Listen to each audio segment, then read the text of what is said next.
En réaction, l'envoyé spécial des États-Unis pour Haïti démissionne, affirmant dans sa lettre au secrétaire d'État Anthony Blinken que, je cite, Haïti ne connaîtra jamais la stabilité tant que ses citoyens ne seront pas jugés dignes de choisir leurs dirigeants en toute équité et honnêteté. On ne peut qu'être effaré par cette illusion de toute puissance qui nous persuade que ce serait à nous, une fois de plus, de désigner le vainqueur. Fin de citation.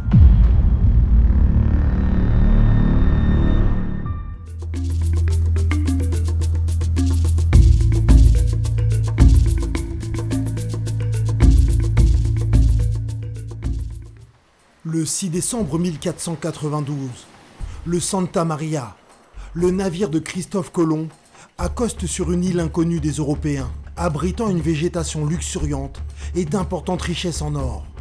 Les Espagnols débarqués sur cette terre découvrent plusieurs peuples qui y résidaient depuis des siècles.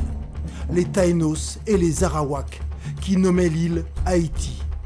Les Espagnols décident de baptiser cette île Hispaniola, la Petite Espagne, et de fonder une colonie dans le but d'exploiter l'or grâce à la réduction de la population locale en esclavage. En moins de 20 ans, les Taïnos et les Arawaks passent de 1 300 000 habitants à 60 000 habitants. C'est un véritable génocide qui est mis sur le compte des maladies, mais surtout des mauvais traitements, notamment la brutalité de l'esclavage des colons. En 1517, 2 ans après la controverse de Valladolid, qui préconise le remplacement des populations indigènes par des populations noires, le roi d'Espagne, Charles Quint, autorise l'importation d'une dizaine de milliers d'Africains qui vont être réduits en esclavage. L'arrivée des Français au XVIIe siècle est marquée par l'apparition des premiers pirates qui stationnent ensuite à proximité d'Hispaniola avant de s'installer sur la côte nord de l'île. En 1659, par un traité de paix, l'Espagne va céder officiellement un tiers de l'île aux Français dans une colonie qui est rebaptisée Saint-Domingue ou Santo Domingo. L'île devient alors un important centre mondial d'exportation de sucre et de café. À son apogée, elle produisait plus de 60% du café et plus de la moitié du sucre mondial. Cependant, cette prospérité reposait entièrement sur l'esclavage. Chaque année, la France importait donc 15 000 Africains qui étaient réduits en esclavage pour répondre à la demande croissante sur les plantations. En 1789, la colonie de Saint-Domingue compte 30 000 Européens, 30 000 libres de couleur et plus de 500 000 esclaves, principalement africains. Définis dans le code noir comme des biens meubles, vivant un véritable enfer dans les plantations où leur espérance de vie ne dépasse pas 5 ans. Les esclaves font de Saint-Domingue la colonie la plus riche des Amériques, la perle des Antilles. Quant aux libres de couleur, principalement d'anciens esclaves affranchis, certains devenus riches réclament l'égalité des droits avec les colons blancs. Le début d'une rébellion est marqué à l'été 1789, dans le contexte de la Révolution française, par la Déclaration des droits de l'homme qui proclame la liberté comme un droit fondamental, mais qui continue d'ignorer la question de l'esclavage à Saint-Domingue et dans les colonies. Sur place, les colons royalistes s'opposent aux libres de couleur qui espèrent voir les idéaux de la Révolution atteindre la colonie, mais ce sont les Africains qui vont imposer leurs lois. Le 14 août 1791, ils se réunissent pour une cérémonie à Bois-Caïman et une semaine plus tard, une grande insurrection est lancée. Elle débouche 2 ans plus tard, en août 1793, sur la première proclamation de l'abolition de l'esclavage, officialisée en février 1794. Le leader de cette révolution, Toussaint Louverture, devient le symbole de la résistance contre l'esclavage colonial. Il repousse les armées françaises, espagnoles et britanniques. Il prend le contrôle de la colonie en tant que gouverneur de l'île. L'esclavage est aboli, mais le système colonial est encore debout. Pour tenter de reprendre Saint-Domingue et de rétablir l'esclavage, Napoléon, devenu premier consul de France, dépêche son beau-frère à la tête de l'armée la plus puissante qui ait jamais quitté les côtes françaises. Piégé, Toussaint Louverture est déporté en France et détenu dans des conditions inhumaines jusqu'à sa mort en avril 1803. Ces dernières paroles prophétiques résonnent encore. En me renversant, on a abattu à Saint-Domingue que le tronc de l'arbre de la liberté. Il repoussera car ses racines sont profondes et nombreuses. Effectivement, dans les mois qui suivent la déportation de Toussaint, une guerre d'indépendance chasse définitivement les Français de Saint-Domingue pour obtenir une liberté totale.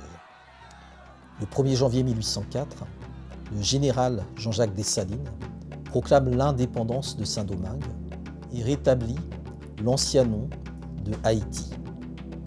C'est la première et unique révolution victorieuse de l'histoire menée par des esclavagisés qui aboutit à la naissance d'un État moderne et contemporain.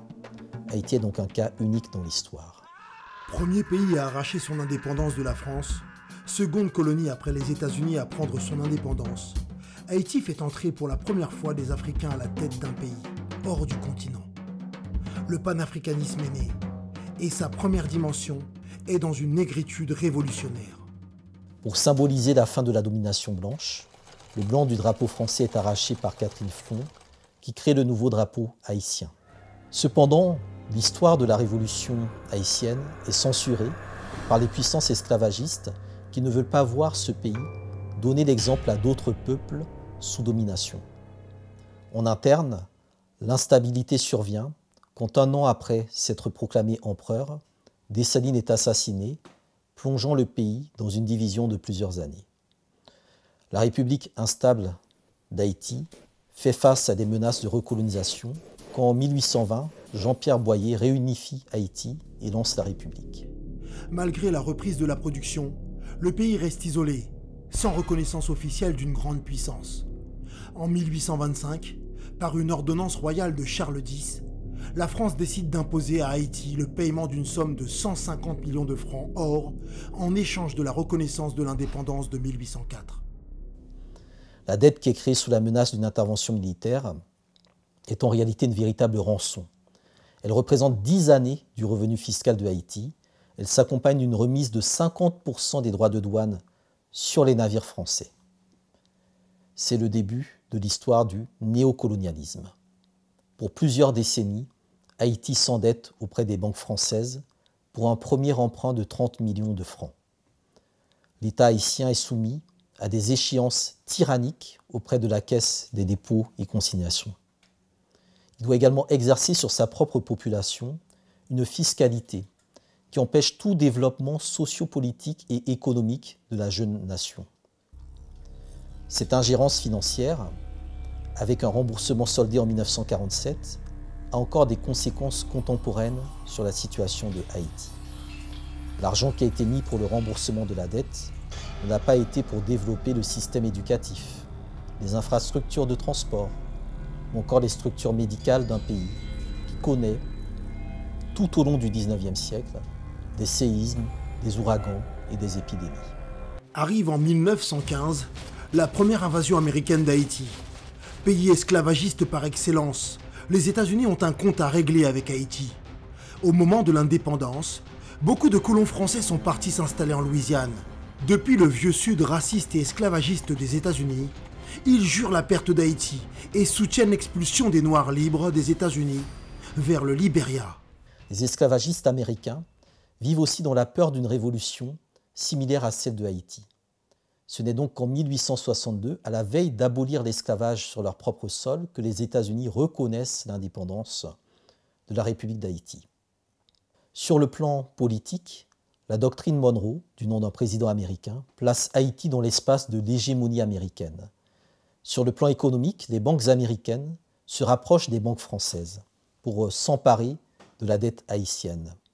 Sur le plan militaire, après une extorsion de fonds auprès de la Banque nationale d'Haïti, le président américain Woodrow Wilson ordonne l'invasion militaire de la République d'Haïti avec plus de 5000 soldats, dont plusieurs sont des descendants de colons qui avaient été chassés de Saint-Domingue au moment de la Révolution.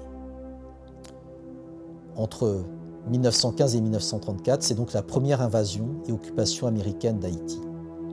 Le travail forcé est instauré, la Banque nationale est privatisée, la résistance incarnée par Charlemagne Péralte est massacrée et les intérêts américains sont croissants dans l'agriculture avec deux multinationales, notamment la Haitian American Sugar Company, ASCO, et la Société haïtiano-américaine de développement agricole, HADA. Après l'occupation impérialiste américaine, Haïti entre de nouveau dans une période d'instabilité, avec différentes factions qui se disputent le pouvoir. Le concept de stabilité est relatif. D'une part, Haïti est maintenu dans l'instabilité pour empêcher son peuple de pouvoir décider souverainement de son destin.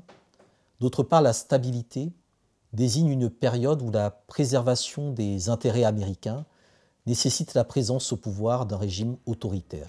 Ainsi, le président du Marsais estimé est destitué en 1950 par des militaires après avoir envisagé de nationaliser l'industrie bananière. Son successeur, Paul Magloire, met en place une dictature anticommuniste alliée au régime cubain de Batista et dominicain de Trujillo. Surnommé Papa-Doc, François Duvalier arrive au pouvoir en 1957. Dès le début de son règne, il prend des mesures radicales pour consolider son régime. Il bannit les partis rivaux, il réprime les syndicats, il ferme les médias critiques. Pendant la guerre froide, les Américains, qui craignent une contagion communiste à partir de l'île de Cuba, sous Fidel Castro, soutiennent le régime de Papa-Doc, qui tente également de négocier des aides financières. En 1958, la CIA aide directement François Duvalier à créer, armer et former une nouvelle police paramilitaire, les Tontons Macoutes. Ils sont chargés de protéger le régime. La répression est intense, les opposants sont traqués, emprisonnés, torturés, contraints à l'exil. Des dizaines de milliers de personnes sont assassinées. En 1971, à la mort de Papa-Doc, son fils Jean-Claude Duvalier, surnommé Baby Doc, âgé de 19 ans, lui succède à la présidence et poursuit la répression. Pour maintenir Baby Doc au pouvoir, les États-Unis lui offrent des centaines de millions de dollars en contrats et en aide humanitaire. Au milieu des années 80, la situation se dégrade pour le régime Duvalier, en raison de la corruption, des arrestations arbitraires et de la répression violente par les Tontons Macoutes. Il faut également souligner la complicité avec les États-Unis qui passent de moins en moins auprès de la population. En 1986, une insurrection partie des Gonaïves se répand dans tout le pays avec des révoltes paysannes et populaires. Les États-Unis, qui cherchent à maintenir leur contrôle géopolitique sur Haïti, le Windward Passage, un couloir maritime crucial vers le canal de Panama, situé entre Cuba et Haïti, décide de lâcher Baby Doc qui part en exil en France. Le régime Duvalier laisse un pays avec 35 fois plus de prisons que d'écoles et une économie ravagée. Les intellectuels ont tous fui le pays, ils sont dans la diaspora et Haïti est dans l'obligation de se reconstruire à partir de ce moment-là. Après 3 décennies de règne des Duvalier, l'armée haïtienne, formée, financée par les États-Unis, devient la principale force politique du pays. C'est un régime militaire qui est rapidement instauré et les États-Unis rétablissent l'aide financière tout en étendant leur influence politique via la CIA qui va créer le service d'intelligence nationale. Donc, sous couvert de lutter contre les narcotrafiquants, cette agence qui est financée et formée par la CIA va participer en réalité au développement du trafic de drogue et de la criminalité en Haïti. Le CIN est également chargé de manipuler les élections de 1987 en sélectionnant le prochain leader haïtien. Cependant, les plans de la CIA sont contrecarrés lorsque des représentants du Sénat américain découvrent leurs activités en Haïti et exigent des explications. Entre-temps, la résistance populaire s'est incarnée dans le mouvement Lavalas, dit l'Avalanche, qui s'organise autour d'un jeune prêtre de Port-au-Prince qui n'a cessé de dénoncer le régime duvalieriste. Son nom, Jean-Bertrand Aristide. Partisan de la théologie de la libération, proche des pauvres, il appelle au boycott des élections de 1987 avant d'être élu président en décembre 1990, promettant justice, transparence et la fin du colonialisme économique étranger. Mais pour les administrations américaines de Reagan et de Bush, Aristide est perçu comme une menace pour les intérêts américains. Ils vont donc financer une campagne pour ternir son image. En septembre 1991, Aristide est renversé lors d'un coup d'État orchestré par la CIA et un agent de celle-ci, Raoul Cedras, prend le pouvoir. Marc Bazin, le candidat de Washington battu par Aristide dans les urnes, devient Premier ministre. Un règne de terreur se remet en place. Le régime de Cedras est en effet marqué par la répression, avec des escadrons de la mort qui sont soutenus par la CIA, comme le Front pour l'avancement et de progrès d'Haïti, le FRAPP, qui terrorise la population et qui commet un certain nombre d'atrocités contre les partisans d'Aristide. À la crise sécuritaire s'ajoute donc une crise humanitaire qui rend de plus en plus impopulaire le régime militaire. Lorsque Bill Clinton accède à la présidence en 1993, il adopte une approche différente pour restaurer l'influence américaine et regagner la faveur du peuple haïtien. Réinstaller Aristide, très populaire dans le pays, à condition qu'il défende les intérêts économiques américains et qu'il abandonne le programme économique de Lavalas. Dans les mois qui suivent, les États-Unis prennent donc des mesures drastiques pour forcer une transition politique qui prépare secrètement une opération militaire massive baptisée Operation Uphold Democracy, opération Restaurer la démocratie, qui implique plus de 20 000 soldats et 2 porte-avions.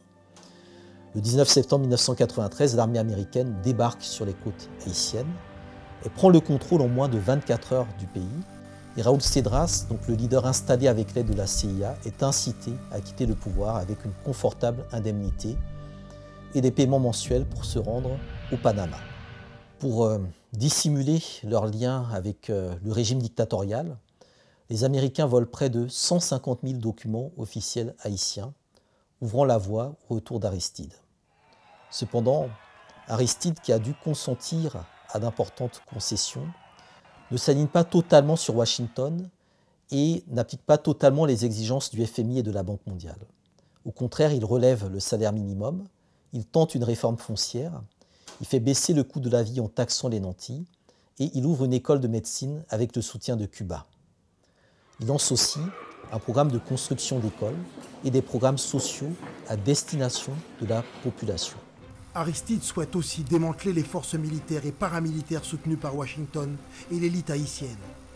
Haïti connaît alors une prolifération de groupes armés qui bénéficient de plusieurs décennies d'impunité. Des armes rachetées par les États-Unis sont remises à la police nationale haïtienne et finissent de plus en plus dans les mains de groupes armés criminels. Des organisations de la société civile ainsi que des ONG sont également financées par les États-Unis pour déstabiliser le pouvoir d'Aristide, qui est remplacé par René Préval en 1996. En 2000, Aristide revient sur la scène politique et remporte largement les élections. Toutefois, sa victoire écrasante est contestée par une opposition qui veut faire annuler les résultats et la victoire de son parti Lavalas afin d'empêcher Aristide de gouverner, notamment au niveau du Parlement. Les États-Unis, ainsi que la France et l'Union européenne, profitent de cette crise politique pour suspendre tous les prêts à Haïti, pour bloquer l'aide humanitaire et pour placer le pays sous embargo. Aristide reste néanmoins très populaire auprès de la population haïtienne, mais sa défiance envers les puissances occidentales, sa critique de leur influence toxique sur son pays, limite sa marge de manœuvre. Sans soutien extérieur, si ce n'est la solidarité du Venezuela d'Hugo Chavez ou de Cuba de Fidel Castro, Haïti s'enfonce dans la crise. À l'approche du bicentenaire de l'indépendance, Aristide dénonce la dette de l'indépendance. Cette dette imposée par la France, il exige donc de Paris le remboursement de cet argent estimé à 21 milliards de dollars. Il se rapproche également de dirigeants africains et caribéens qui soutiennent sa demande en réparation. La France de Jacques Chirac y voit une attaque diplomatique majeure. Lors d'une réunion secrète au lac Meech, entre le Canada, les États-Unis et la France, une discussion s'engage sur la situation en Haïti. De cette réunion naît le Core Group, composé de puissances étrangères chargées en coulisses de gérer les affaires haïtiennes. En décembre 2003, la France se rend au palais présidentiel pour livrer un avertissement au président d'Haïti. Quelques semaines plus tard, dans la nuit du 28 février 2004, l'ambassadeur de France et celui des États-Unis se présentent de nouveau au palais présidentiel à Port-au-Prince. Ils sont accompagnés par des soldats américains. Ils exigent la démission du président Aristide. Ils informent également Aristide que des forces spéciales canadiennes et américaines ont déjà commencé à envahir le pays. Confronté à une situation impossible, Aristide, dont la sécurité était de toute façon déjà assurée par les services américains, refuse de démissionner. Il est finalement enlevé et conduit à l'aéroport, contraint d'embarquer dans un avion américain qui fait escale à Antigua avant de continuer. 20 minutes avant l'atterrissage de cet avion, il apprend que la destination finale et la République centrafricaine, Bangui. Seuls le Venezuela, l'Afrique du Sud et les pays de la communauté de la Caraïbe condamnent le coup d'État contre le président Jean-Bertrand Aristide. Peu de temps après le départ d'Aristide, les membres du corps groupe sélectionnent un nouveau président, Alexandre Boniface, ancien président de la Cour de cassation. L'un de ses premiers actes consiste à adresser une requête officielle au Conseil de sécurité de l'ONU pour le déploiement immédiat d'une force internationale de maintien de la paix en Haïti. Certains considèrent cela comme un moyen de légitimer l'occupation militaire par des forces étrangères. Pour le poste de Premier ministre, un ancien fonctionnaire de l'ONU, résidant aux États-Unis, Gérard Latortue, est choisi. Quelques jours après son accession au pouvoir, Latortue se rend à l'Élysée, où il annonce, aux côtés du président Jacques Chirac, la renonciation de l'État d'Haïti à la restitution afin de neutraliser toute résistance au coup d'État contre Aristide et de garantir donc la stabilité du nouveau gouvernement. Une nouvelle dictature politique, économique et militaire s'installe et les groupes paramilitaires prennent position dans le pays. Les forces de l'ONU lancent également des attaques armées dans les quartiers les plus pauvres d'Haïti, ce qui suscite des centaines de morts et des accusations de crimes de guerre, y compris d'assassinats politiques et d'abus sexuels, restés largement impunis. La population haïtienne se soulève donc contre cette nouvelle violence, en particulier à Cité-Soleil, bastion du président Aristide. Face à cette hostilité croissante, le gouvernement, soutenu par les puissances étrangères, retarde les élections à 4 reprises. Lorsqu'enfin les Haïtiens ont la possibilité de voter en février 2006, ils rejettent massivement le candidat favori des États-Unis au profit de René Préval, un proche d'Aristide élu dès le premier tour. C'est une défaite majeure pour les États-Unis, qui voit alors le couple Clinton revenir sur le devant de la scène politique haïtienne. Hillary Clinton, qui devient secrétaire d'État sous Barack Obama, et Bill Clinton, qui est nommé envoyé spécial des Nations Unies en Haïti. Les Clinton ont des projets ambitieux pour le pays, visant à relancer le secteur manufacturier et à attirer les investissements étrangers pour créer des emplois pour la population haïtienne. L'histoire prend une tournure tragique lorsque le 12 janvier 2010 à 16h53, un puissant tremblement de terre dévaste Haïti, transformant la misère en enfer. En quelques heures, le pays est réduit en ruines, avec près de 150 000 morts et plus d'1,5 million de sans-abri. Les images de la catastrophe font le tour du monde, activant rapidement l'industrie de l'aide humanitaire. Et quelques jours plus tard, Hillary et Bill Clinton arrivent à Port-au-Prince pour organiser les premiers efforts de reconstruction. Tandis que Bill Clinton supervise évidemment la collecte de fonds qui accumule des milliards de dollars. En coulisses, les Clinton orchestrent la gestion de ces fonds, notamment via leur fondation, la Fondation Clinton. Hillary, qui dirige un fonds de 4 milliards de dollars du département d'État, et Bill, qui est nommé co-directeur du Fonds international pour la reconstruction d'Haïti, aux côtés du Premier ministre haïtien Jean-Max Bellerive. Rapidement, ils sont accusés de collusion et de corruption pour s'enrichir sur le dos de la catastrophe qui a frappé la population haïtienne. Fin 2012, l'entreprise américaine VCS Mining annonce également avoir obtenu des permis pour exploiter de l'or en Haïti, une première en plus de 50 ans. Il s'avère que le patron de VCS Mining a versé 8 000 $ au Premier ministre Bellerive et 20 000 $ à la Fondation Clinton pour devenir membre officiel du Clinton Global Initiative. Bellerive et Tony Rodham, le frère de Hillary Clinton, siègent en effet au conseil de VCS Mining. Donc parmi les milliards de dollars récoltés pour la reconstruction, seulement finalement 2% sont versés à des organisations haïtiennes. Le reste allant majoritairement à des contracteurs américains. Cette gestion est considérée comme l'un des pires échecs de l'industrie humanitaire. En 2010, des soldats de l'ONU introduisent le choléra en Haïti en rejetant leurs égouts dans une rivière, provoquant une épidémie majeure avec des centaines de milliers de contaminés et un minimum de 10 000 morts. La situation dégénère en crise humanitaire et face à l'incompétence, le gouvernement haïtien devient réticent à collaborer avec les partenaires internationaux. Des nouvelles élections, Les Clinton tirent les ficelles, les tensions montent et le corps groupe France, Canada, États-Unis fait pression pour des élections rapides malgré le chaos post-séisme. Même le palais présidentiel est en ruine après le séisme. Les élections tenues en mai 2011 dans des conditions désastreuses voient Michel Martelly, le candidat soutenu par les Clinton, éliminé au premier tour. Les États-Unis imposent un recomptage controversé qui qualifie finalement Martelly pour le second tour et qui le désigne président après un scrutin tout aussi contesté. Martelly choisit Gary Coney, chef de l'état-major de Bill Clinton, comme Premier ministre, ce qui marque le sommet de l'influence des Clinton en Haïti qui contrôle l'appareil politique local. Des années plus tard, un membre de la commission électorale haïtienne avoue que ces élections avaient été truquées par les États-Unis. Après un mandat qui est parsemé de rencontres avec Hillary Clinton et des officiels de la Banque mondiale et du FMI, Martelly quitte à son tour le pouvoir. S'ensuit une transition, des élections reportées et contestées pour fraude massive, puis finalement l'arrivée au pouvoir de Jovenel Moïse, sous le même parti que Martelly, le parti haïtien Tête-Calais, qui accède au pouvoir avec le soutien de Washington. En 2019, les conditions de vie se détériorent. L'inflation augmente. Le gouvernement de Moïse est accusé de corruption et des gangs paramilitaires émergent pour réprimer les manifestations. Le débat sur la durée de son mandat s'intensifie, plongeant le pays dans une impasse politique. Le 7 juillet 2021, le président Jovenel Moïse est assassiné dans sa chambre par 28 mercenaires recrutés par une firme américaine, CTU Security, déjà impliqué dans une tentative d'assassinat du président vénézuélien Nicolás Maduro en 2018.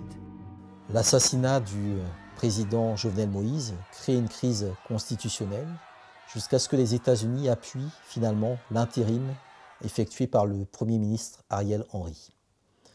Alors celui-ci, donc, sans jamais avoir été élu, devient président et Premier ministre avec des pouvoirs complets sur les affaires du pays.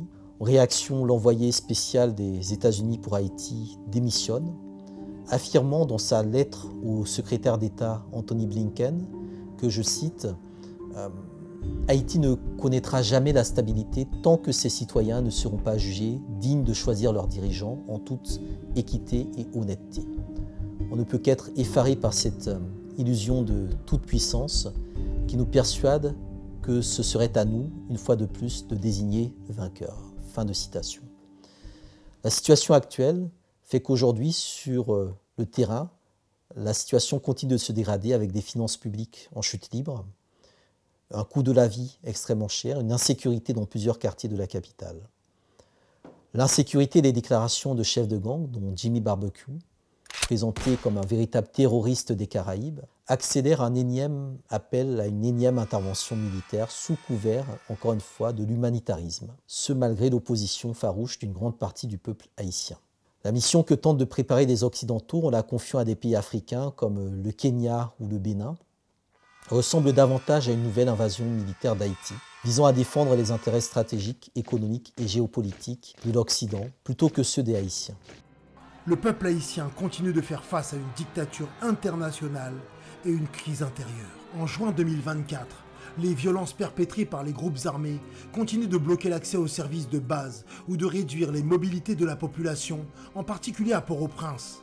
La crise humanitaire est exacerbée par des catastrophes naturelles comme les inondations et les tremblements de terre récents, ainsi que par la résurgence du choléra depuis octobre 2022. Le système de santé est au bord de l'effondrement, avec de nombreux établissements fermés ou fonctionnant à capacité réduite en raison de la pénurie de médicaments et de personnel. L'instabilité politique, marquée par l'absence de gouvernement élu depuis janvier 2023, complique également la gestion de ces crises multiples. Près de 44% de la population est en situation d'insécurité alimentaire aiguë. Malgré cette situation, le peuple haïtien fait preuve d'une formidable résilience. Rien ne lui aura été épargné en 220 ans d'indépendance. L'histoire d'Haïti va continuer à s'écrire avec un peuple qui poursuit le combat pour sa souveraineté et pour sa liberté. Il revient donc à tout un chacun de s'imprégner des 2 siècles d'histoire d'Haïti et de contribuer à l'écriture des nouveaux chapitres qui remettront Haïti et son peuple debout devant l'humanité tout entière réunie.